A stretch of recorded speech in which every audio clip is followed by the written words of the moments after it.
Hello दोस्तों, आप सभी को मेरा नमस्कार। आप सभी का अपने यूट्यूब चैनल राज एजुकेशन हेल्प में फिर से स्वागत है। आज हम बात करने वाले हैं राजस्थान हाई कोर्ट ड्राइवर भर्ती परीक्षा 2020 के बारे में। राजस्थान हाई कोर्ट ड्राइवर भर्ती परीक्षा 2020 के टॉपिक रोड साइड मरम्मत पर पहली क्लास हमने पिछले वीडियो में ले ली है। ये आज की दूसरी क्लास है।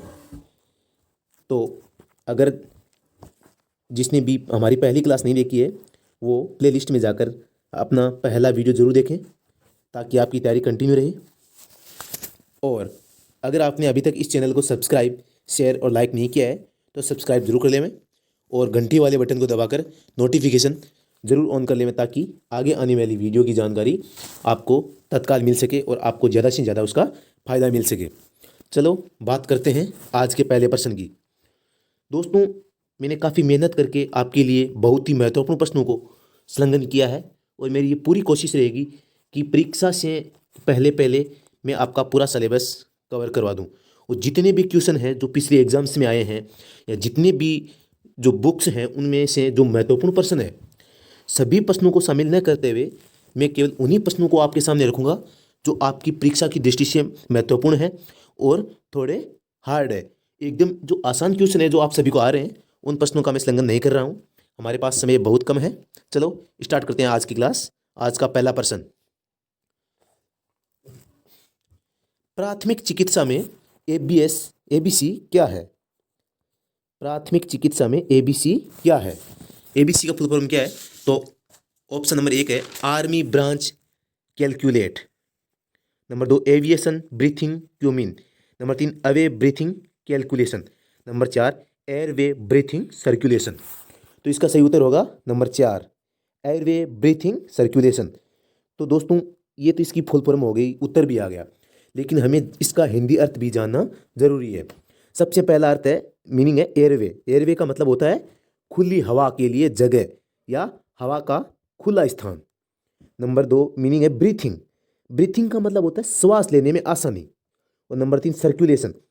सर्कुलेशन कहते हैं परिसंचरण को, जिससे श्वास लेने देने में जो वहाँ का जो वातावरण है वो एकदम हवा के लिए आदान प्रदान करने में सक्षम हो या खुली हवा या खुला वातावरण हो जहाँ हम आसानी से आराम से बैठ सकें। हमारा नेक्स्ट क्वेश्चन है, फोम और रेत के साथ कंबल द्वारा ऑक्सीजन की आपूर्ति से आग को अलग करने को क्या कहा जाता है? मतलब जैसे आग जल रही है या मतलब आग जल रही है और आपने किसी एक कंबल को लाकर इसके ऊपर उड़ा दिया, ऐसे इसको ढक दिया, तो आपको पता है आग बुझ जाएगी। क्यों बुझ जाएगी? क्योंकि आग है वो ऑक्सीजन की उपलब्धता में ही जलती है और हम अपनी चादर है वो आग के ऊपर डालेंगे तो जो वातावरण में ऑक्सीजन होती है वो क्या होगा, आग तक पहुंचने में उसमें रुकावट आ जाएगी और आग अपने आप स्वयं ही बुझ जाएगी। तो इस क्रिया को कहते हैं क्या है? तो इस क्रिया में के लिए ऑप्शन है शीतलक cooling, number 2 starting, number 3 miss firing, number 4 स्मोदरिंग। तो इस प्रश्न का सही उत्तर क्या है? स्मोदरिंग। चलो नेक्स्ट क्वेश्चन, इंजन के शीतलक कूलेंट के तापमान को मापने के लिए किस घटक का उपयोग किया जाता है?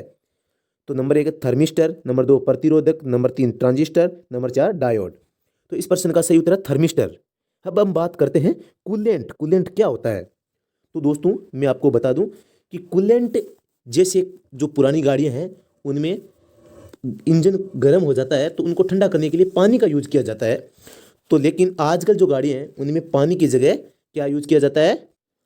तो आजकल की जो गाड़ियां हैं उनमें कूलेंट की जगह क्या काम आता है? शीतलक। ये कूलेंट का ही हिंदी में नाम है। ये जो कूलेंट है ये दो प्रकार का होता है। जैसे इंजन भी दो प्रकार के होते हैं, कौन कौन से? एक तो होता है डीजल इंजन और दूसरा पेट्रोल इंजन। तो दोस्तों मैं आपको बता दूं कि जो ये कूलेंट है, जो डीजल इंजन होगा उसमें हरा रंग का कूलेंट होगा और जो पेट्रोल का होगा उसमें पीले रंग का। दूसरी बात, एक अंतर यह भी होता है कि इनकी जो बनावट होती है डीजल इंजन की वो किससे बना होता है? कास्ट आयरन का। डीजल इंजन किसका बना होता है? कास्ट आयरन का। और उसमें हरे रंग का कूलेंट काम आता है, मतलब कास्ट आयरन का बना होता है। और जो पेट्रोल इंजन होते हैं इनमें पीले रंग का कूलेंट काम आएगा और ये किससे बने होते हैं? एल्यूमिनियम से। तो आप याद रखना कि जो डीजल इंजन होते हैं वो कास्ट आयरन के बने होते हैं और जो पेट्रोल इंजन होते हैं वो एल्यूमिनियम के बने होते हैं। तो पेट्रोल से पीला रंग किसका, कूलेंट का, और डीजल से हरा रंग किसका बना होता है, कास्ट आयरन का। चलो नेक्स्ट क्वेश्चन देखते हैं। हाइड्रोलिक ब्रेक प्रणाली में कौन सा नियम लागू होता है? नंबर 1 बोयल का नियम, नंबर 2 चार्ल्स का नियम, नंबर 3 पास्कल का नियम, नंबर 4 न्यूटन का नियम। तो इसका सही उत्तर है पास्कल का नियम। अब बात आती है कि हाइड्रोलिक ब्रेक कौन से होते हैं। तो हम आजकल जो आधुनिक गाड़ियों में देखते हैं, जो ऑयल के द्वारा, ईंधन के दबाव के कारण जो ब्रेक लगते हैं, जिसे हम पावर ब्रेक भी कहते हैं, वो क्या कहलाते हैं, हाइड्रोलिक ब्रेक कहलाते हैं। ये किस सिद्धांत पर काम करते हैं, पास्कल के नियम पर। अब ये पास्कल का नियम क्या कहता है, ये पास्कल का नियम ये कहता है कि गैस व द्रव्य पर हम जब कोई भी दबाव लगाते हैं, मतलब जो ऑयल है, ईंधन है, इस पर हम दबाव लगाएंगे तो वो दबाव है समान रूप से सभी दिशाओं में लगेगा। मतलब ऑयल पर हम अगर प्रेशर लगाते हैं तो वो समान रूप से लगेगा, और इसी विशेषता के कारण इसका यूज हम हाइड्रोलिक ब्रेक में, पावर ब्रेक बनाने में काम में लेते हैं। तो पास्कल का नियम क्या कहता है कि जो गैस या द्रव्य होता है उस पर लगाया गया बल सभी दिशाओं में समान रूप से कार्य करता है। आप ये बात रखना याद, आपके लिए इतनी जानकारी काफ़ी है। चलो चलते हैं नेक्स्ट क्वेश्चन पर। हाइड्रोलिक जैक में किस प्रकार का पंप प्रयोग किया जाता है? नंबर 1 है gear pump, number 2 plunger pump, number 3 when pump, number 4 आंतरिक गियर पंप। इसका उत्तर, सही उत्तर होगा प्लंजर पंप। हाइड्रोलिक जैक में प्लंजर पंप लगा होता है। अभी प्लंजर पंप क्या होता है? प्लंजर पंप एक फुल हवा, मतलब प्रेशर से युक्त हवा भरने के काम आता है। वैसे इसका काम है, काम कहाँ लेते हैं इसको, जो बड़ी बड़ी औद्योगिक मशीनें होती है, ये जो सीवरेज की लाइन होती है, जहाँ गंदा पानी एक जगह एकत्रित हो जाता है, या कोई नहरों से किसी पाइपलाइन के द्वारा पानी काफ़ी दूर तक भेजा जाता है, तो उस पानी को बहुत आगे दूर तक भेजने के लिए दबाव लगाया जाता है, वहाँ प्लंजर पंप काम में आता है। लेकिन आजकल जो आधुनिक गाड़ियाँ हैं, इनके साथ भी, इनमें हवा भरने के लिए भी प्लंजर पंप का काम लेने लगे हैं। मतलब आजकल प्लंजर पंप का उपयोग भी लेने, गाड़ियों में, व्हीकल में हवा भरने के लिए काम में लेते हैं। तो अगला क्वेश्चन देखते हैं। भारी वाहन पार्किंग में किस प्रकार के ब्रेक का उपयोग किया जाता है? नंबर 1 हाइड्रोलिक ब्रेक, यांत्रिक ब्रेक, विद्युत brake, pneumatic brake. Number 1 hydraulic brake, आपको पता है ये ईंधन से काम करता है, तो खड़ी गाड़ी में ये काम करेगा नहीं। यांत्रिक ब्रेक, जो आपको पता है जो गाड़ी में होते हैं। नंबर 3 विद्युत ब्रेक, ये भी काम नहीं करेगा। और इस स्थिति में हम पार्किंग कर रहे हैं गाड़ी को, तो यहाँ इसका उत्तर क्या होगा, यांत्रिक ब्रेक, जिसे हम हैंड ब्रेक भी कहते हैं। चलो नेक्स्ट क्वेश्चन। कार्बोरेटर किस इंजन में होता है? Number 1 petrol engine, number 2 diesel, number 3 मिट्टी तेल, नंबर 4 खनिज तेल। इसका उत्तर होगा पेट्रोल। तो पेट्रोल से चलने वाली गाड़ियां होते हैं, उनका जो इंजन है उनमें कार्बोरेटर बना होता है। अब हम बात करते हैं कार्बोरेटर करता क्या है। तो आपको पता होगा कि जब भी आग जलती है, तो आग है वो ऑक्सीजन की अनुपस्थिति में नहीं जल पाती। उसी प्रकार जो पेट्रोल ईंधन है, ये बिना हवा के मिश्रण के जल नहीं पाता, और जब तक ये पेट्रोल जलेगा नहीं तब तक इंजन को ऊर्जा की प्राप्ति नहीं होगी। तो ये करता क्या है, ये शुद्ध हवा को ईंधन के साथ प्रयुक्त करता है। मतलब ये सबसे पहले बाहर से हवा लेगा, उसको एक जगह एकत्रित करेगा और उस पर फुल दबाव डालेगा। उस पर फुल दबाव डालने से वो हवा गर्म हो जाएगी। जैसे ही हवा गर्म होगी, उस गर्म हवा पर पेट्रोल को डाला जाएगा। तो गर्म हवा पर पेट्रोल डालने से पेट्रोल जलेगा, जलने से ऊर्जा उत्पन्न होगी। उसी ऊर्जा का उपयोग है वो गाड़ी को चलाने में किया जाता है। चलो चलते हैं नेक्स्ट क्वेश्चन पर। दोस्तों, हमारी क्लास लंबी जरूर बन सकती है, लेकिन मेरा प्रयास यही रहेगा कि हम प्रत्येक चीज़ को पूरा समझें।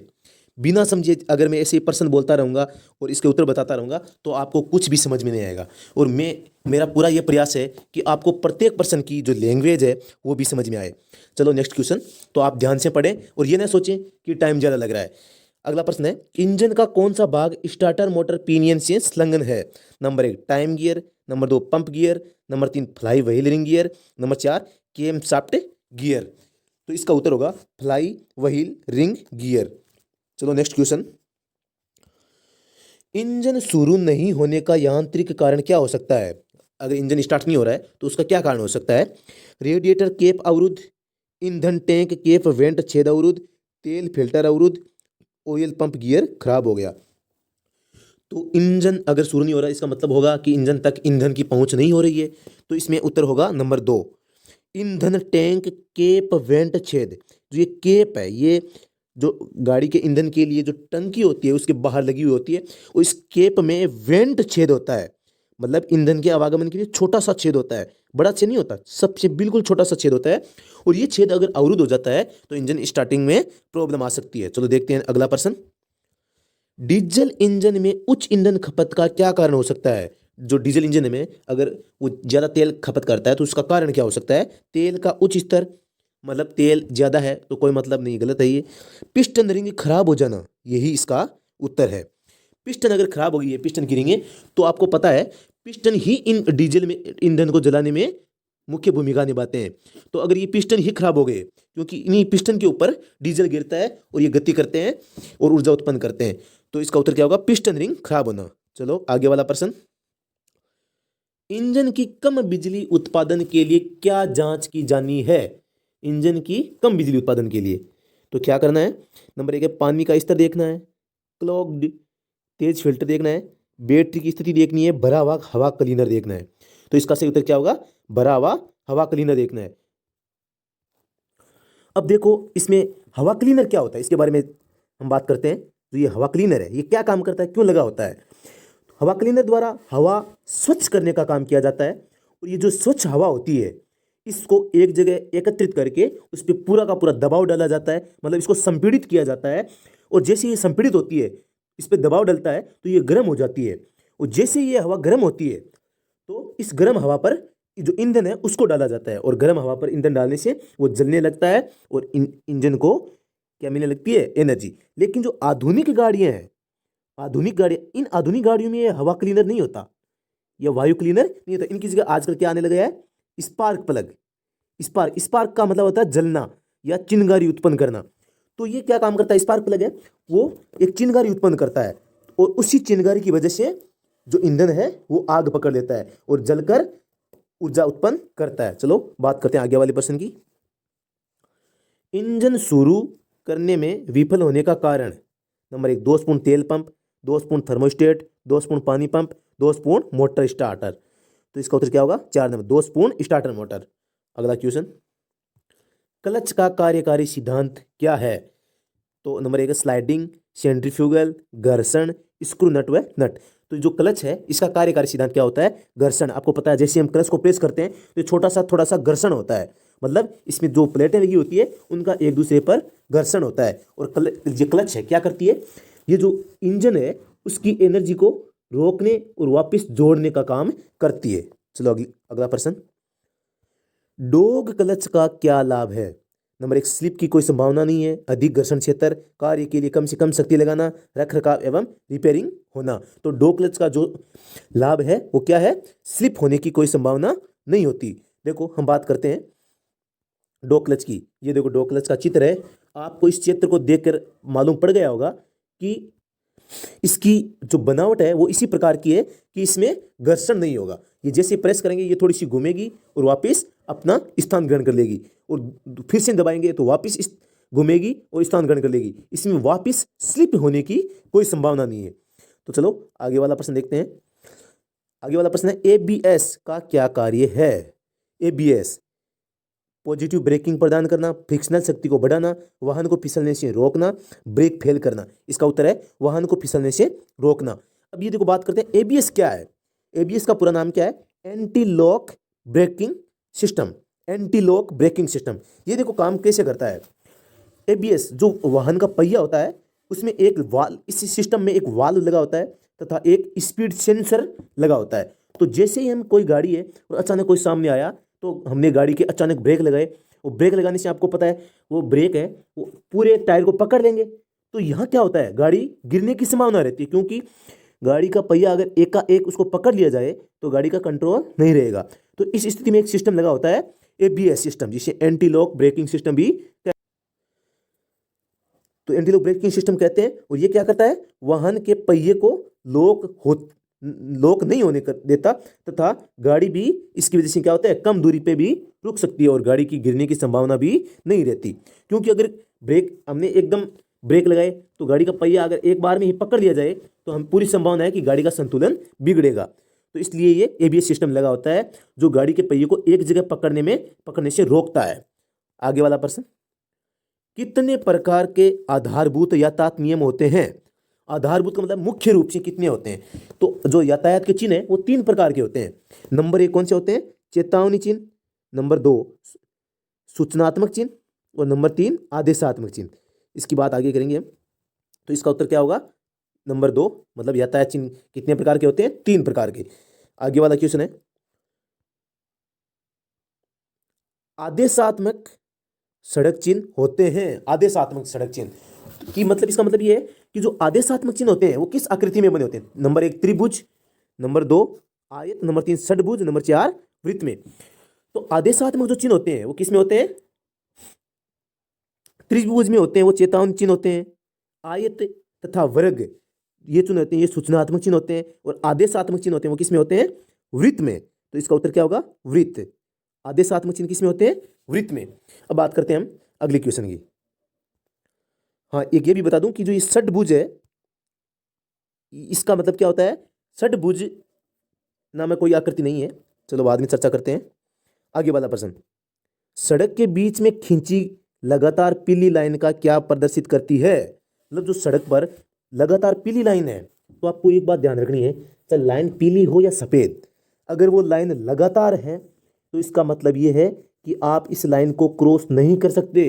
और विशेष तौर से जो पीली रेखा है वो लगातार अगर कहीं है तो इसका मतलब ये है कि आप यहाँ गाड़ी को पार्क भी नहीं कर सकते या यहाँ गाड़ी को खड़ा नहीं कर सकते। तो आप इस बात को ध्यान रखना है, कभी भी गाड़ी चलाओ तो जो सड़क के बीच में खींची लगातार लाइन है पीली रंग की, तो उसका मतलब क्या होगा देखते हैं। ओवरटेकिंग की अनुमति नहीं, पीली लाइन को पार करना प्रतिबंधित है, वाहन चालक इस लाइन के पार जा सकता है, ओवरटेकिंग निषेध है। तो इसका उत्तर सही क्या होगा? पीली लाइन को पार करना प्रतिबंधित है। इसका सही उत्तर क्या होगा? पीली लाइन को पार करना प्रतिबंधित है। तो पीली रेखा है उसको पार नहीं किया जा सकता।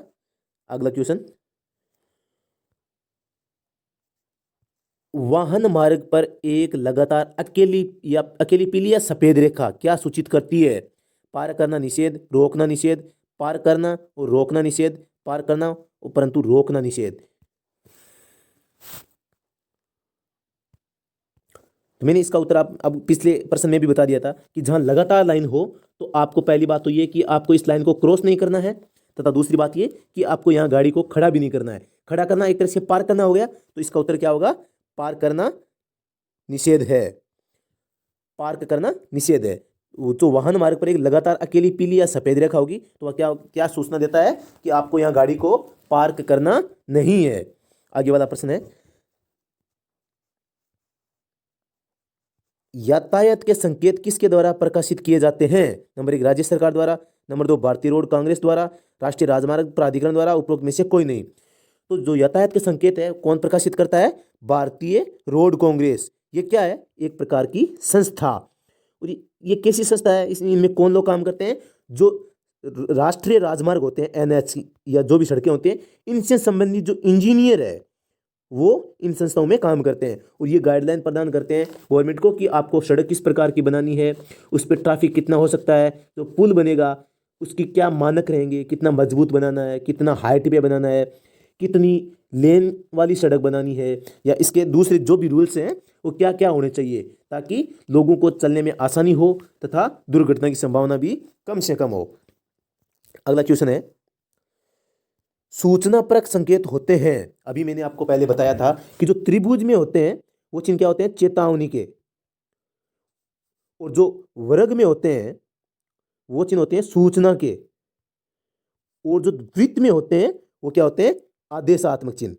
तो आपको याद रखना है, जो यहां पूछा सूचनापरक संकेत, तो ये किस में होंगे? सूचनापरक होंगे वर्ग या आयत में। नंबर 1, ये चालकों को दिशा, गंतव्य तथा सड़क किनारे उपलब्ध सुविधाओं की जानकारी देते हैं। ये आकार में चौकोर या आयताकार होते हैं। ये 1 व 2 दोनों सही है। तो इसका उत्तर क्या होगा? नंबर 3।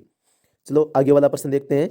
यातायात नियमों में ब्लाइंड स्पॉट के स्थान होते हैं जो अंधे मोड़, चौराहा, वे स्थान जो वाहन के रियर व्यू मिरर अथवा साइड मिरर में दिखाई नहीं देते, या उपरोक्त सभी। तो इसका उत्तर क्या होगा? नंबर 3। ब्लाइंड स्पॉट, ब्लाइंड यानी अंधा, स्पॉट यानी स्थान, वे स्थान जो अंधे हैं। अंधे का मतलब जो हमें दिखाई नहीं दे रहे, हम अंधे नहीं है, स्थान अंधा है, मतलब वो स्थान हमें नजर नहीं आ रहा है। कैसे? जब हम गाड़ी में बैठे हैं तो एक जो ये काम करता है रियर व्यू मिरर, ये कौन सा होता है? जैसे ये गाड़ी का केबिन है तो यहाँ पीछे देखने के लिए बीच में शीशा लगा होता है, ये होता है रियर व्यू मिरर। और जो साइड में होते हैं ये कौन से होते हैं? ये होते हैं साइड मिरर। तो इसका उत्तर क्या होगा? नंबर 3, मतलब rear view mirror, side mirror में कौन नहीं दिखाई देता? Blind spot. तो आगे वाला प्रश्न देखते हैं। किसी दुर्घटना के घटित होने पर आपातकालीन एम्बुलेंस के लिए हम डायल करेंगे, एम्बुलेंस को बुलाने के लिए कितने नंबर है दोस्तों? आप सबको पता होगा, नंबर 108, याद रखना, बहुत इंपॉर्टेंट है। तो इस प्रश्न को कभी मत भूलना। तो दोस्तों आज के लिए इतना ही, फिर से मिलते हैं नेक्स्ट वीडियो में। अगर आपने अभी तक मेरे इस चैनल को सब्सक्राइब, शेयर और लाइक नहीं किया है तो सब्सक्राइब जरूर कर लें और घंटी वाले बटन को जरूर दबा लें, ताकि आगे आने वाले वीडियो की सूचना आपको तत्काल मिल सके। और ज़्यादा से ज़्यादा इसको शेयर करें अपने दोस्तों के साथ। और चलो मिलते हैं नेक्स्ट वीडियो में। थैंक यू, धन्यवाद।